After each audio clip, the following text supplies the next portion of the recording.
আমি আজকে আসছি গাজীপুরে সাকুরা ফ্যামিলি হোম একটা এতিমখানাতে। এই যে রাস্তার পাশে গাজীপাড়া রাস্তার পাশেই এই সাকুরা ফ্যামিলি হোম। আমরা রোটারি ক্লাবের পক্ষ থেকে এতিমখানা দেখার জন্য আসছি। 5 বিঘা জমির উপরে এতিমখানা। এটা হলো অফিস। দেখেন, welcome to sakura family home. 1954 সালে এটা এস্টাবলিশ হয়েছে।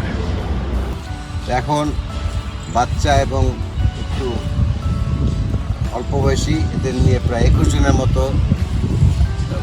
এতিম অরফানেজ যেটা বলে, এরা এখানে থাকা, খাওয়া এবং স্কুলে পড়াশোনা সব কিছু এখানে করানো হয়। তো আজকে এটার ভিতরে আমি আসি। এই যে বাচ্চাদেরকে দেখতেছেন, এরা সবাই সরকারি অফিস থেকে এদেরকে এখানে পাঠানো হয়েছে। এখানে এদেরকে লালন পালন করা হয়, এদেরকে স্কুলে পড়ানো হয় এবং স্কুল শেষ হওয়ার পরে এদের বিয়ে শাদী চাকরি এখান থেকে হয়ে থাকে। যাই হোক, তো তোমাদের সবাই এখানে কেমন লাগে? ভালো লাগে না? তো যাই হোক, পরিবেশটা আসলে খুবই সুন্দর। আজকে আসলাম, দেখলাম, তোমাদের সাথে কথা বললাম, খুবই ভালো লাগলো। পরে আবার সময় পেলে আসবো। তো তোমরা সবাই ভালো থেকে এবং ঠিকভাবে পড়াশোনা করো, ঠিক আছে? ওকে, থ্যাংক ইউ।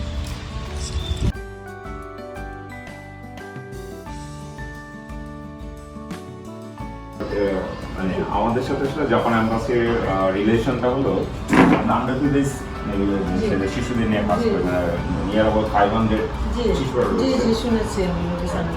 ওরা আমাদেরকে নিজস্ব জায়গা ছিল, জায়গাতে আমরা একটা বিল্ডিং বানাচ্ছি, 7 তলা বিশিষ্ট একটা বিল্ডিং। তো জাপান অ্যাম্বাসি আমাদের 17 মিলিয়ন ইয়েন টাকা পান দিচ্ছে স্যার।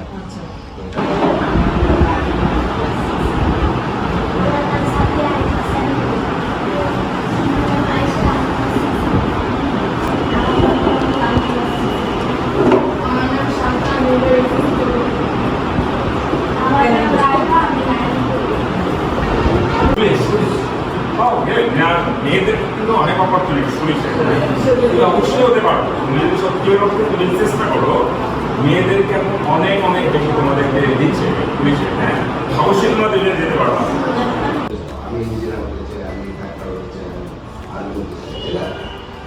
আসলে এই যে আমি চাই, তোমরা কখনই মনে করবা না যে আমি এতিম বা আমি একা। এটা মাথা থেকে তোমরা তুমি একা না, তোমাদের সাথে আমরা সবাই আছি, আমরা ফ্যামিলিভাবেই আমরা আছি। সুতরাং কোনো কিছু তৈরি হইলে সবচেয়ে বড় কিছু ছিল ইচ্ছা শক্তি। এবং ইচ্ছা শক্তিটা কখনোই ওই একা মনে করে আমি একা কীভাবে পারবো বা আমার ফ্যামিলিটা এইসব কোনো ধরনের চিন্তা মাথার মধ্যে নেওয়া। আমি ডাক্তার হবো, আমাকে ডাক্তার হতেই হবে। এই জায়গাটা যত দৃঢ় থাকতে পারবা, ততই কিন্তু তুমি ডাক্তার হতে পারবে। কথাটা বলছি, কিন্তু মাঝখানে আমি কি পারবো কি পারবো না এই চিন্তা কখন মাথায় না। আমি আর্মি হব, আমি আর্মি হব, যার জন্য প্রত্যেকের জায়গা থেকে যে যেটা হতে চাও সেটা কনসেন্ট্রেট করবা ব্রেনে, এবং সেটা ছাড়া অন্য কোনো চিন্তা করবা না।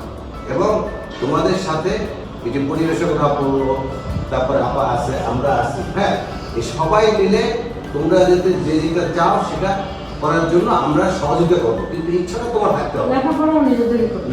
সব নিজেদের করতে হবে, কিন্তু ইচ্ছা ওইটা না হলে কিন্তু আমরা যত চেষ্টা করি কোনো কিছু হবে না। তো যার জন্য আজকে থেকে তোমরা সেইভাবে নিজেদের তৈরি করো, যে আমরা একা না, আমরা যেটা করতে চাই এইটা একনিষ্ঠ চিন্তা করবো, এটা হবই আমি। তাইলেই কিন্তু আমরা আমাদের গোল যেটা করবো সেগুলো আমরা অ্যাকশন করতে পারবো। আজকে যে গাজীপুর এতিমখানা দেখতে আসলাম, এই গাজীপুর এতিমখানার প্রতিষ্ঠাতা ফাউন্ডার শিউলি ম্যাগাজিন আসান, তার পাশে জাপান অ্যাম্বাসিতে কাজ করে ইয়া মাহমুদ খান, তার পাশে সুইচ বাংলাদেশ ফাউন্ডেশনের জেনারেল সেক্রেটারি মইনুল হাসান। এখানে আছেন আমার স্কুলের বন্ধু জাহিদুল ইসলাম বাবুল।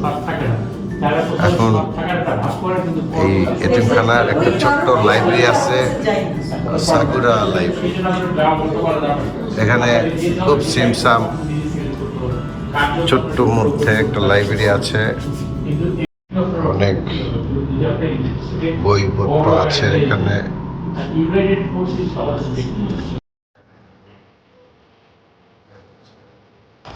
আজকে এই পর্যন্তই, আবারও আপনাদের সবার সাথে দেখা হবে।